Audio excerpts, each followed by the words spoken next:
Time for the ride home in ENC. Yes! Yes! Yes! This is your 5 o'clock drive with Patrick Johnson. Holy mackerel! More news, more interviews, more ECU stories than you can shake a stick at. Hey, stop shaking that stick. This is the Patrick Johnson Show. Pirates win! Pirates win! On 94.3 The Game. All right, hello again, everybody, and welcome. It is our special bowl show here. Patrick Johnson Show getting underway and joining you in this 6 o'clock hour today for our special bowl. Hope it was a great Christmas for you. We got a lot to get to. We're going to hit a break, and when we come back, we'll be joined by Jay Sonny Sunholder. He's in Annapolis, where he'll be calling tomorrow's Military Bowl for national radio. And later in the hour, Andrew Bass, who you'll hear on the ECU Sports Network. All that coming up on this special bowl edition of the Patrick Johnson Show. We're back to the show. I missed you. We all missed you. Did you miss him? This is the Patrick Johnson Show on 94.3 The Game. Jay Sunholder will be calling the Military Bowl for national radio coming up on Saturday. Sonny Sunholder joins us ahead of that matchup. Season's greetings, Sonny. Happy New Year to you. I hope it was a great Christmas for you. It was awesome. Yeah, Happy New Year. Excited for 2026. So you're back calling the Military Bowl, a game for the second year in a row that your alma mater will be involved in, so that's got to be particularly exciting for you. When you look back at last year's Military Bowl, East Carolina and NC State, what stands out in that game as you reflect back on it? I mean, the biggest thing is the celebration at the end of the game. And Rajai Harris's touchdown at the end. It was a great game back and forth, and I thought NC State really came and supported well, but I thought East Carolina's fans, our fans, were just amazing. And the atmosphere for the bowl game, I think, will be hard to top what last year was. It was a special game. I think it's one of those bowl games that fans are going to remember, you know, and go down as one of the best ones we've had as far as just the ending and beating NC State and the way it all happened. But I'm excited because I think Pitt's a really good team, and I think we're going to be motivated and go up there and try to get another bowl victory. But it's going to be a good opponent in Pitt. Mike Wright coming in is going to play quarterback. We can get into the opt-outs. I mean, both sides have them. You have coaches moving on from the ECU side of things. You know, one thing I think that is an advantage in the ECU column is perhaps the intangibles of playing for Mike Wright, and we'll get into that. But I think Blake calling the defense for East Carolina is a positive. But let's talk about Mike Wright. He has only thrown 7 passes, but he's been used in so many different ways. You do have a new play caller for this game. The running backs coach is going to be calling plays for ECU, or at least have the final say in calling plays. Still, with all that said, Mike Wright's kind of a running guy, but he has played in games. He's played at places, you know, against high-level competition. And again, I do think that there is going to be a realness of wanting to play for him since he came to East Carolina. He's been such a popular teammate, and he's been the guy that has, in a lot of ways, sacrificed a lot because he wanted to go and have a chance to play in a bowl game and play in the postseason. Well, I think the players are going to rally around him, and when he's had opportunities to play in his different spots this year, I've been impressed by him. And I know you have off the field just his personality and the energy that he brings. I think everybody's going to rally around him. And I think when you look at the opt-outs and different players that are not playing on both teams, what it really comes down to, plus new coordinators, it really comes down to who wants to be there more, like who's more motivated, and which team prepares and practices better here in this bowl preparation. Because you've got a couple weeks here where there's no games. It's all about preparing. It's all about, with all these new people and coordinators, which side does a better job of getting ready and practicing to play at their best up in Annapolis. And I think, you know, Hauser has the experience from playing this year, and he was the regular starter. But I think Blake Harrell did a very good job bringing Mike Wright in as a backup, a versatile guy in case something happened. And I think this situation now where he's thrusted into the starting spot, he's prepared for it because of his experience and because of his leadership playing and just what he does with his teammates. I think ECU will be fine. I don't think anybody, I don't think you got called out on any burner accounts and people believed it was true like they did, I guess, a few weeks ago. I mean, no wonder people get we have all of this cyber crime. People will believe anything, I guess. But when you look at you said some pretty direct things a couple of weeks ago on my show. Do you still kind of stand by that as far as guys who have opted out on the ECU side of things? Yeah, I mean, I do. I just think guys have an opportunity to make a decision, and they have the right to, if they're going for NIL or NFL, everybody has a right to do what they want to do, especially now in today's landscape. But I think the fans have a right to feel a certain way, and everybody has an opinion. And my opinion is, I don't like what college football has turned into. And if it were me, at the very least, I would finish out the season and finish out the bowl game. And I just think, how can you say you're a team player? How can you say you're a Pirate if you don't finish this season when you have the opportunity to? And again, I understand there's money on the table, there's injury risk, there's all those things, and everybody has a right to do that. And for those players here at East Carolina or throughout the country, that they made that decision that they feel like is best. But I think on the other side, everybody has an opinion to be upset about it. And, I'm one of those that if it were me, I wouldn't be able to do that. Is the injury, I guess with the injury thing, it is, if you do suffer something that's catastrophic, you at this point, you're lost for all of next year. And you may not have an opportunity to make that kind of money. But there are, and I would hope, as sophisticated as athletes supposedly are, that they're getting some of these insurance policies, Lords of London or what have you. So there's that. And again, that's, if you suffer tough enough of an injury, that could be a problem. So from that standpoint, I get it. But at least the risk of injury, that happens even when you step out on the practice field. I mean, that's the real risk that you have to kind of live with if you're a football player or any athlete. Well, I mean, to me, you play football for the regular season, of course, but the postseason and to finish the year. And, throughout the year, you're, after a team run or a team lift, you say finish on 3 or, family.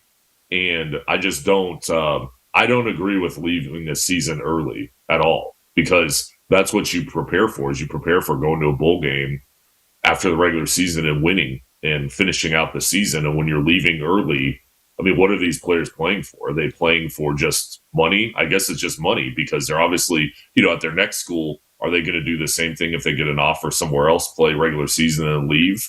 To me, I wouldn't do it. I couldn't do it. Everybody's situation is different. But I just think if you start something, you finish it at the very least. And now transferring after the season, that's a whole nother discussion. But I just think I don't know how you can say you're a Pirate or feel comfortable ever really coming back to the school when you leave early, when you have an opportunity. Especially you're not going to the NFL, you're going to another school. I've heard people say that, where do you go back? And I just don't know if there's any of that anymore. I think the whole thing's so transactional now. You're not going back anywhere. You're a mercenary for a year or two or whatever it is. And, there's just, you're as loyal as the next paycheck. And, again, it's the kid's decision. Whoever's giving him advice, he could choose to accept it or not. I do find it disingenuous that you would pin this thank you, Dear John letter and put it on social media. To me, that's okay. Again, maybe some bad advice the kid is getting. Somebody thinks that, that's going to resonate. And look, I the 2 or 3 times that I've really had the chance to sit down with Caton Hauser and have some good, meaningful interaction with him one-on-one, I found him to be a pretty good guy. His teammates liked and respected him. I don't know how close he was with them, just because of the way his deal was structured and kind of how he was living life and all that. He had a girlfriend, kind of had his own house. I mean, it was a really interesting deal. But, again, that was all handled in a very professional-like manner. He got things that, were not your common deal on an NIL, and people obliged because we needed a quarterback in East Carolina at the time, desperately. So, I guess, if you handle the snake and the snake bites you, well, it's a snake. And I'm not saying the guy's a snake, but I'm just saying it was done in a professional way, the whole negotiation with the NIL, as I understand it originally. So you can't be surprised when you get to the end of what he perceives to be the run, and he makes in his mind, business decision, can you? Well, and that's the thing. I mean, my opinion on it is he has a right to that, and to what you said and kind of how he came to the program. He has a right to it, and that's the landscape it is. I mean, guys are going to continue to make that decision, and Sure. if they feel like that's best for them, that's fine. But I mean, on the other side, we can have an opinion too. And my opinion is, oh no, exactly. I just wouldn't leave, and I think it's obvious they're chasing money, and that's fine, but can't really be a loyal teammate if that's what you're doing. You can't have it both ways. Sure. Jay Sunholder with us here. Now, for Pitt, a couple of opt-outs. Reed, the running back, Kyle Lewis, the linebacker. They've declared for the NFL. Where is that different in your mind? Or is it? Like, to me, I think, like, before, guys, when they opt out for a bowl, or if they'd opt out of the bowl for the NFL, like Christian McCaffrey started it, and it created a lot of issues. Like, now it's almost like that's fine because of the craziness of the transfer portal and NIL. And I've kind of softened my stance a little bit because obviously now guys are opting out to go to another school, which is, to me, ridiculous. But I think if you're going to the NFL, that's a little bit of a different scenario because you're not transferring into another school. You're preserving yourself for a professional league. You're not transferring, potentially to a rival school. So to me, I do think, if it was me, I'd get an insurance policy, finish out the year. You only have one college experience. You have one final bowl game. I would finish out the year and go to the bowl game. You could get hurt anywhere you are. That's just me. I don't think these guys are going to be top 10 picks. That would be a whole nother circumstance. So if it were me, sure, I would say finish the bowl game and then go to the NFL. But, I do think that's a different scenario than transferring to, another college. Mason Heitchell is the freshman quarterback for Pitt. He's had a really solid year, and like any freshman, he's had ups and downs along the way. So we talked a little bit about the ECU quarterbacking situation, where the Pitt situation coming in is quite stable. Yeah, and he's gonna be a star. And I know Cade Bell, their offensive coordinator, who's bringing that offense, that wide open attack that they've used at Western Carolina. That's where they came from with his dad. He kind of handpicked him and early on started, and he had a great year. There was highs and lows, but he's going to be a star in the ACC. And I expect Pitt to come out and really be aggressive and use him through the air. And I think the Pirates, on the defensive end, are going to have to be ready to handle tempo from their offense. And I think they're going to come out and really try to attack and maybe not a running game, especially with Reed out, but more of a passing attack type of game. He came in early in the season. Anyway, he led them to a 6-game win streak, and then Pitt overall had lost 2 of their last 3. They had Notre Dame. They beat Georgia Tech at a time where a lot of people still thought Georgia Tech might have a chance to crash the playoff party, or at the very least make the ACC championship game, and then came up in the U and what may have been, an important win for Miami to get into the postseason. As far as the playoff goes, they lost and lost in pretty convincing fashion to Miami. So, they're reeling a little bit. I thought it was interesting a couple weeks ago when we talked to Joe Giglio and he said about this matchup, and he said Pat Narduzzi and Dave Doran share a brain. So, I mean, I think they both kind of have that similar approach. It is a little out of kilter, maybe to be running a more wide open offense for Narduzzi, but here he is. He's been at Pitt a long time, and he is obviously put together, I think, in an incredibly tough situation. I think anytime you don't have your own stadium, that's a tough situation. Anytime you don't have your own campus environment, I think that's a difficult deal. NC State's a little different because, it's not on campus, but they've been playing there since really kind of day one in a lot of ways. But that especially in those urban settings, that off-campus facility thing is a tough thing to overcome, in my opinion. And you could even draw a decent crowd, and it's so cavernous that it's almost like you don't have a crowd there. So anyway, I say all this to say, I think Pitt's put together a really nice, tenure there under their head coach. Well, they share the practice facility with the Steelers too, so they don't even have kind of their own set area. But yeah, I think he's a really good coach. I mean, he's built his foundation on defense, and Pitt always has talent. So I think it's going to be a challenge. I mean, I think this is going to be a great game because there's a lot of motivation on East Carolina's side. On the Pitt side, they had a lot of highs that maybe didn't finish the season the way they would have wanted to. But I think they're going to come in and with a lot of talent and try to kind of regroup and finish off their season the right way. So I think, a lot of unknowns. They've got 2 star players that aren't playing. We've got guys that are out, new coordinator. So a lot going into this game that who knows with all the new pieces. I mean, it's kind of 2 brand new teams, but I do think it's going to be a close ball game. We've talked about this. I think the underlying chord has been college football is screwy. So when you look at, Sonny, the where we are now, I mean, there's a lot of people, okay, we need to do this, and that. But, I mean, it's just so multifaceted. Nothing's on the same sheet of music. Nothing's on the same page. You have all these different interests, even within the conferences, the different interests. Nobody's singing from the same hymnal. And that's why I find it comical when somebody says, we need a czar of football. Well, nobody's going to go for that at the conference level because those guys, in their mind, are the czar of college football. Sankey, in his mind's the czar of foot. I mean, they're not going to relinquish that power to one governing person, Nick Saban or whoever. They're not going to do that.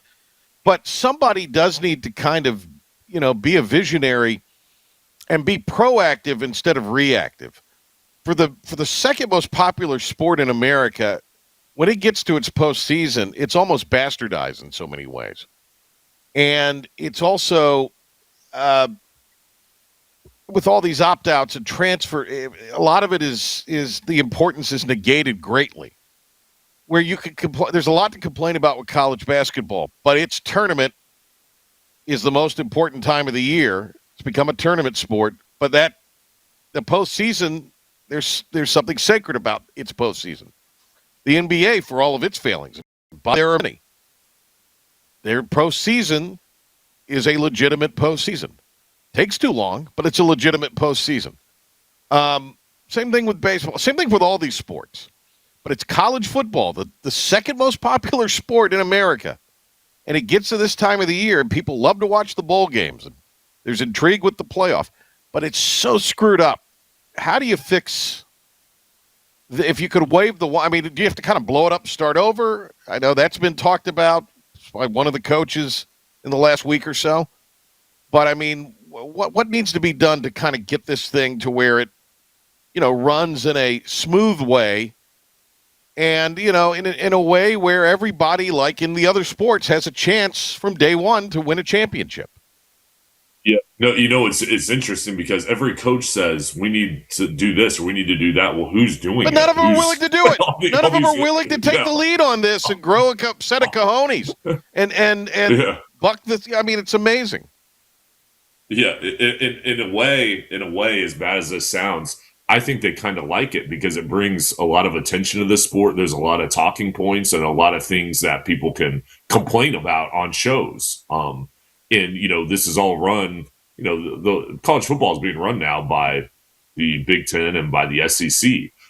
But I think this. I mean, I think whoever that person is that will step up and do it, the main couple things are you need to stop this transfer portal. That's got to move to a different. I mean, it's here to stay, but it's got to change to a later time so guys, can't transfer, mid-season, end of season, after the Bulls. That's got to move out. Same thing with the recruiting calendar. I think another thing is these coaching changes. You got to put a date where you can't leave until after the bowl games, because half of these teams have new coaches and new stuff going on, and it's like at the end of the year everything's shuffling. So I think those are the main things. But I mean, whether leadership, the conferences, nobody seems to step up. I don't know if I have an answer. I just think that I agree with you. Somebody's got to step up and do it. Otherwise, when's it going to change? I mean, nothing's going to change ever. John Gilbert said, and I know this has been kicked around a little bit about, okay, maybe moving the portal window, do away with spring football. Just do away with it. Move the portal to sometime in the March, April, something like that. That's your transfer time, and then you have OTAs in the summer, and I think that would even lead to maybe you have a preseason game. There's been a lot of talk nationally from all these brilliant hosts and hostettes that we should take the calendar and start playing college football in August. Then you could get the championships in, because that's another thing that conferences aren't going to relinquish. It makes too much money to relinquish the championship games. And so, I think if you coupled that with that, and made it more professional in that setting, okay, I think I could get down with that, maybe. And maybe those FBS games, that's your preseason game. Right. I agree with that. I just think it's going to take a lot of moving parts, and I mean, there's going to have to be real changes for that to happen, because there's so much. I mean, there's so many things screwed up right now for them to move the calendar and to get to that point. Which I agree. I think that would fix a lot of problems. There's going to have to be a lot of agreement between basically all the conferences and just a wholesale shift, and I think that's going to be hard to do here in the near term. But I think that would be long term. That would clean things up, because the portal window and the spring football is going to continue to be an issue. And I think teams are going to continue to cancel spring games or relinquish some of that because of the issues. All right, Sonny, you're getting ready for a bowl game tomorrow to call it. And you go back and you look at this thing. How do you get ready when you got to have all? I mean, it's basically it's almost like the season opener in a lot of ways. Yeah. When I look at this, so when you go back and get ready, I mean, it comes down to this: when there's a lot of moving parts on both teams, it comes down to line play, blocking, tackling, and protecting the football. So, there's a lot of new players on Pitt's side, obviously on East Carolina side, new play callers, new players. How are guys going to react? I think you got to take it back to the fundamentals. And in this ball game, which offensive line can run the ball better, which defensive line can get pressure, and then if you protect the football, win the turnover battle. Because Mike Wright's a new quarterback for East Carolina. Pitt's not going to know what to expect. His first major snaps are going to come in this ball game. I think if East Carolina can rely on the running game, you can open up the play action pass. On the defensive side, if you get a push up front to get after their quarterback, that's how you win this ball game. But I think it really goes back to the basics with so many new guys, because there's so many unknowns. You don't have the necessary film. You don't have the tendencies from the coordinators. I think it's going to come down to, again, the line play, who's more physical, and then always turnovers. It's always great to have Jay Sunholder with us here. Sonny, we'll see you very soon, and enjoy the matchup between the Pirates and the Panthers in the Military Bowl. I'm looking forward to it. Thanks so much for having me, and Happy New Year. All right, Jay Sunholder with us. He'll be on the national radio call for bowl season radio in Annapolis tomorrow. All right, we'll be back with more of our Patrick Johnson Show Bowl Special right after this.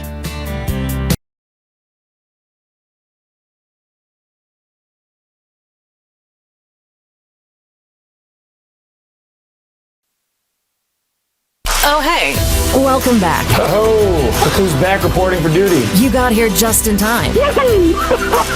Holy nuts, man. This is the Patrick Johnson Show on 94.3 The Game. All right, welcome back. We have on this special Military Bowl edition of the PJ Show, Andrew Bays, who will be on the radio tomorrow calling the action for the ECU Sports Network. Andrew just on the Bowl special show that was heard on 94.3 The Game as well. Andrew, hope it was a great Christmas and holiday for you, and Happy New Year to you.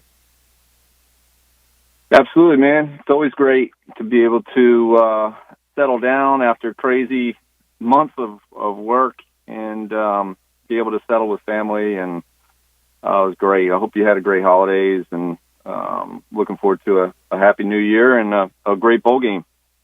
Yeah, let's hope tomorrow results in a Pirate victory. It's such a unique thing now with the opt-outs and guys no showing practice. I mean, just all the things that have kind of gone on as people make their announcements in different ways that, hey, I'm not going to play in the postseason. And this just isn't an ECU thing. It's across the board. And I'm going to enter the portal.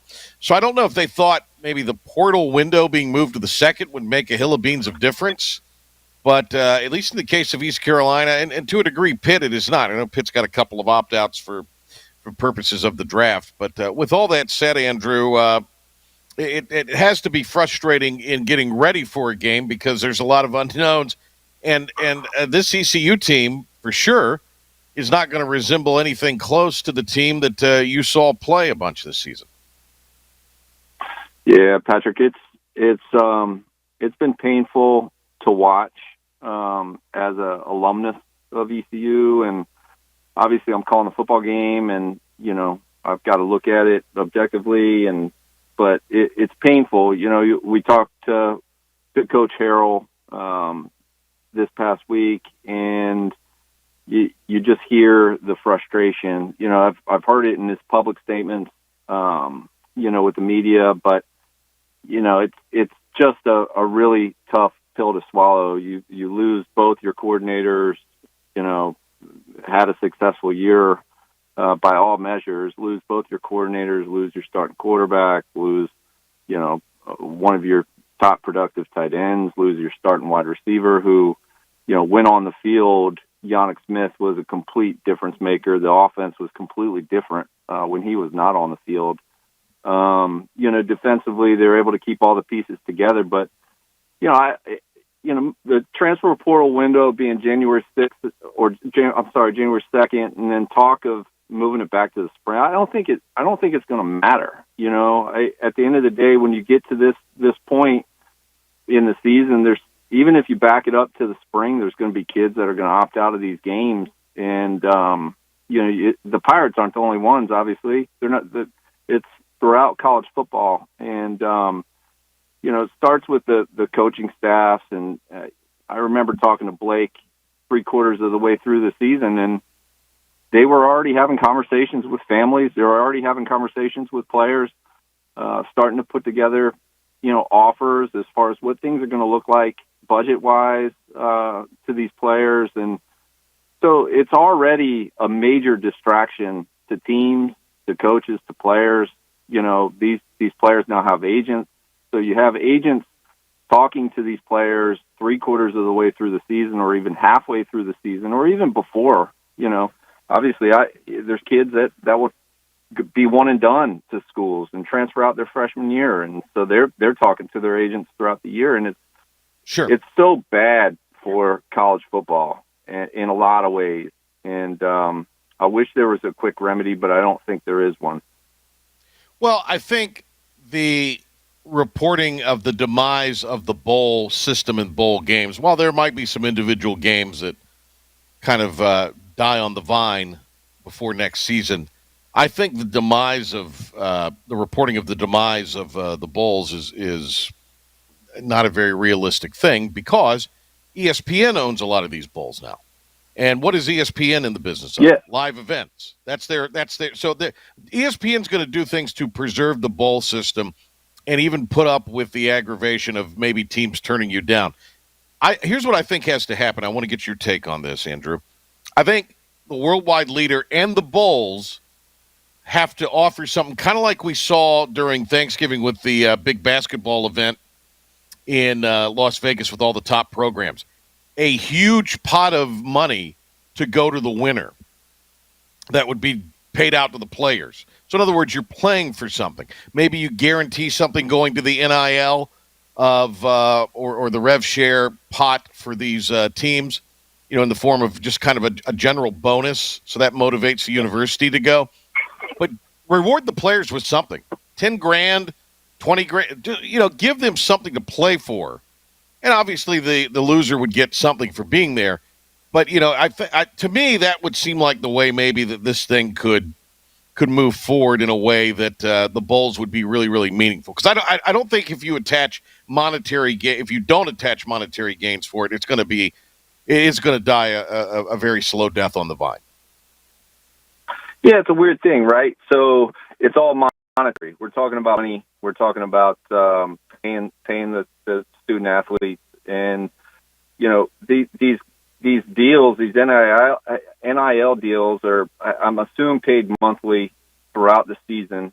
Tied to nothing other than a number that they agreed upon prior to the season, and it's probably paid in installments. And I kind of talk out of my mouth, or both sides of my mouth, on this topic, because I see it from the player's perspective and from the agent's perspective. A guy like Caton Hauser, a guy like Yannick Smith, name any player across the country. If you have 1 year left of eligibility, why are you going to practice one single down for something that could hinder your financial position that's going to happen in the next month or so? If an agent sitting there telling you that your value is X, and I know every Pirate fan is going to listen to this, or every college football fan is on the flip side saying, well, you made a commitment. You made a commitment to your NIL contract. You made a commitment to the school. You have 1 year left. You should play it out. Well, there's nothing on the flip side of that. There's nothing binding to the player that says, if he doesn't play, he has a buyback. He's responsible for X. He's responsible for a fine. Whatever it is, it's so disjointed from being a real thing. And when you talk about compensation for a bowl game, that's all fine and well. But I think what it's all moving towards is some sort of collective bargaining, sadly, that there's going to have to be between players and schools, or players and NCAA, where it's all contractual, it's all spelled out, and there's some clarity on what this all looks like. There can be the Wild Wild West where, the Holiday Bowl or the Gronk Bowl says, hey, man, we're going to pay these players, these NIL guys that want to opt out. We've got bonus money for them if they elect to play. We've got $1 million pool to play them. Well, then it just gets crazy, right? I'm sure it will move. I'm sure it will move to that direction where, they're desperate to get TV ratings, so they're going to make something happen like that. But I think it's all moving towards collective bargaining, contracts with players, multi-year deals. I think the coaching situation is awful. That should not be permitted until after the collegiate football season is over, that they can even talk to other schools. That's idiotic that, coaches can be, lifted off of other colleges financially and just abandon your team. That's crazy to me. I give credit to the Tulane coach who hung in it and finished the season with his team. That guy's got class for doing that. He didn't have to do it, but he did it. That's when I get back to listening to Blake talk. I can just hear the frustration from him all the way around, from what he thought a level of commitment was to what the reality was this off season with his players and coaches. Yeah, and John Summerall even kicked some money back into Tulane's NIL efforts. So, you got to give him some credit as far as that goes. Andrew Bays, ECU Sports Network, on the phone with us here. He is getting ready tomorrow morning to call the bowl game on the ECU Sports Network between Pitt and East Carolina. We'll get back or get to some thoughts on that game in detail here in just a little bit. I know, Andrew, at least with the rev share model that ECU has done and adapted and adopted in a sense, there were monthly payments. And it was my understanding, unofficial, that Hauser did not get paid for the month of December, nor should he have gotten paid if he had left. There was some speculation out there that he, got the deposit and then dropped the dime, if you will. But that's not the case. That is at least as I understand it. Now, that's highly unofficial, but I feel pretty good in saying that, that was the case. With that said, big difference here in the rev share model that ECU is trying to participate in with NIL money from the now defunct team Boneyard involved in it. But there was a kid in the Shrine Bowl last week who got a deposit. It's a high school kid in South Carolina. And it was the Gamecock program. This is what I understand. There was some local coaches involved in that, a pretty prominent person locally involved in coaching the North Carolina Shrine Bowl team. And, what's interesting is that kid supposedly got a multi-million-dollar deposit for NIL already, to assure that he's going to South Carolina. This is a high school. This just shows you how out of whack this whole thing is, though. And so, at some point, it just goes back to, I think you're right. There's going to have to be. But if you're the players, you don't want collective bargaining. At the professional level, as you know, because you played professionally, the collective bargaining is there to kind of be the voice of the players, the advocate of the players as a whole. Well, these players in the college level have more power than pro players ever dreamed of having. And, they don't want to collectively bargain, I can imagine, because that would mean a lot of them may have to take a pay cut.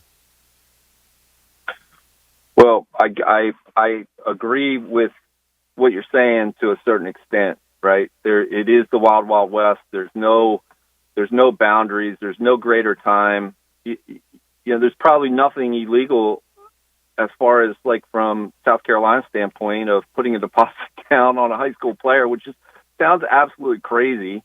But there's no rules to it. Now, how would you like to be that college coach?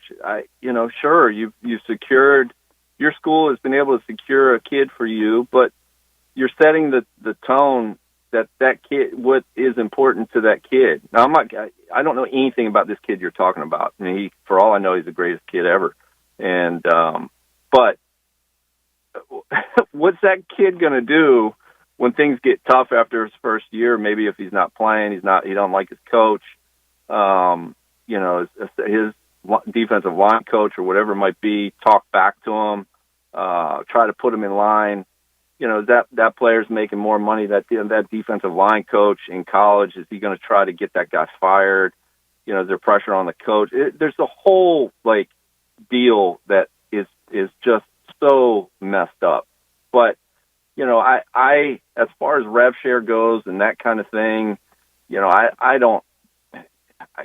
You talk about why would players want to collectively bargain? Well, the rising tide raises all boats, right? So sure, there's guys that are on these guys on these rosters that are not making that much money, that are literally,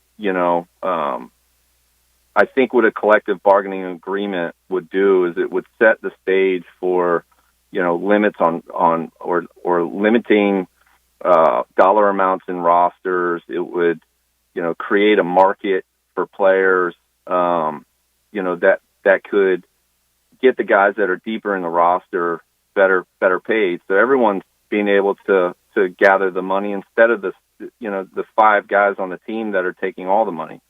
And that's better. I think that's better for the game, and it's certainly better for all players. Those top whatever 10% or 5% would take a hit, but I think it would be better for everybody.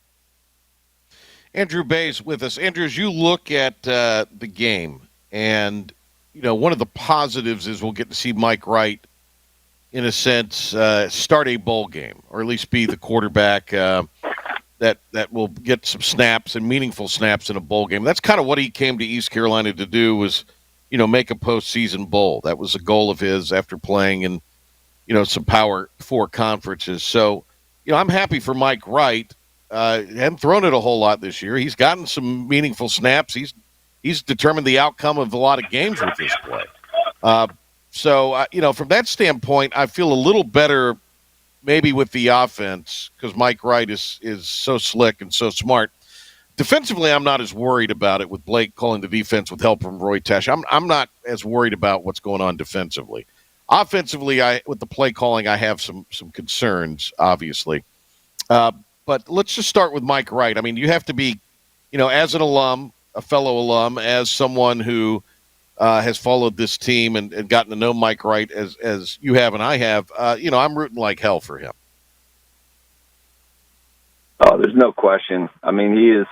I remember in our early meetings with Blake and JBD and the staff, they made the comment that this is even before production on the field was happening. They were just talking about how much he was loved is loved in the locker room, and how much, during family outings where they have coaches' wives and kids, and that he is 100% the family favorite, from that coaching staff, as far as just a good kid, great personality, good role model, all those types of things. So, it's no wonder that coaching staff was really trying to find ways to get him involved throughout this past season. And it's only fitting that, a lot of the weight of carrying what's been going on this offseason and the changes that we've seen offensively with the Pirates, top to bottom, that he's going to shoulder a lot of that weight. And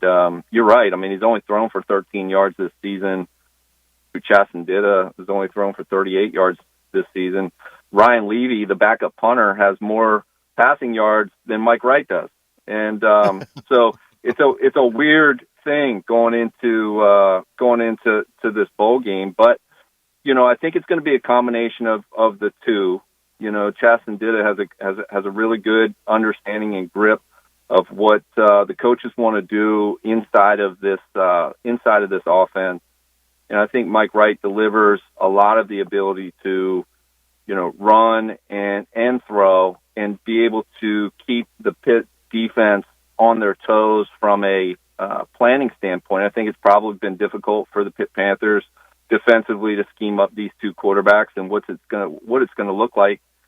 Considering what I told you earlier is the 50 yards passing between the two of them, and Mike Wright's ability to run. And I mean, heck, he's the fastest guy on the football team. So he has that breakaway speed that you got to count for. And so I think you'll see a little bit of all of it. And with the offensive changes that we've talked about and the threat of this Pitt defense, they've got 9 players in this lineup that have accounted for interceptions. And, they've got 15 interceptions as a unit. They're ball hawking all the way across the board. It's not just their secondary. Their whole linebacker nucleus all have interceptions racked up.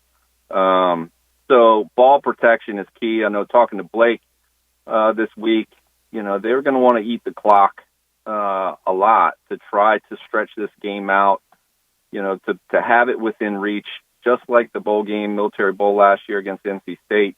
Just kind of hang in there until the fourth quarter and then, see what can happen from there. But they definitely want to shorten the game, and that spells a lot of Mike Wright involved in a lot of running plays for sure. Andrew, what does the game come down to today? Obviously a great quarterback with Pitt. And then I think, again, if we could take anything as solace from this, it is the Pirate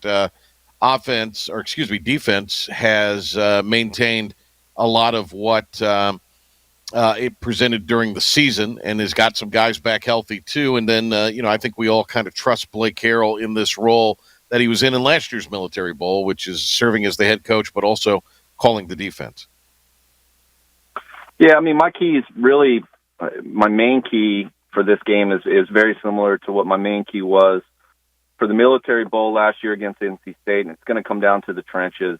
I was really not feeling great going into the NC State game as far as what how our front seven would match up against the offensive line of NC State last year. And looking at this Pitt offensive line, it is very much, if not more, than what we saw last year or even early this season with NC State.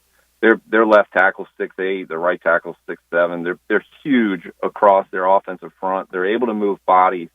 And if our front seven, who have been exceptional this whole season, playing behind the line of scrimmage, top 10 in the country in tackles for losses, I think top 15 in the country with sacks, they're going to have to be super productive, being able to get defensive push on this offensive line to create some disruption in the backfield. And if they can do that and just stymie this offense, their passing attack's pretty good. The rushing attack has not been so great this season.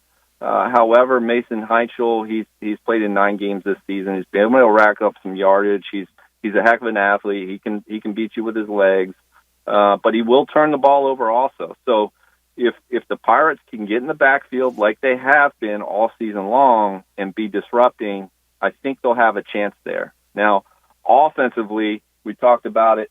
They're just going to have to be able to get the run game going. Mike Wright, whatever that combination of Mike Wright, Chasson-Dillett is going to look like, they're not going to want to challenge a lot as far as secondary and the linebackers in coverage, especially with missing Javante Connor. Desiree Riles is going to have a big opportunity to have a big game, and there's really not much behind him. So the weight is going to be on Desiree Riles throughout this game. They're going to have to spread it out. Brock Spalding's going to have to work the middle of the field, and Anthony Smith, of course, is going to have to be a field stretcher. For when they can take that opportunity, they're going to have to connect on those. I like this challenge. I love the fact that Pitt got smoked by Miami to finish their season. I think that maybe there's a little bit of a letdown effect for the Pitt Panthers coming into this game against the Pirates, knowing that the Pirates have lost so much offensively that maybe they kind of peel their ears back a little bit, take their foot off the gas, and give the Pirates an opportunity to, do something early in this game, maybe a turnover, maybe something to be disruptive, to kind of give themselves a spark to propel them deeper into the game. Hey, Andrew, have a great call. Great to have you with us on the program, and I hope you have a very happy new year. Big thanks to Jay, Sonny Sunholder, and Andrew Bays, also to Philip and Rep Philby. Join Philip and myself tomorrow, 8 a.m., 94.3 The Game, the IBX Media app for Pirate Game Day Countdown, the Military Bowl edition.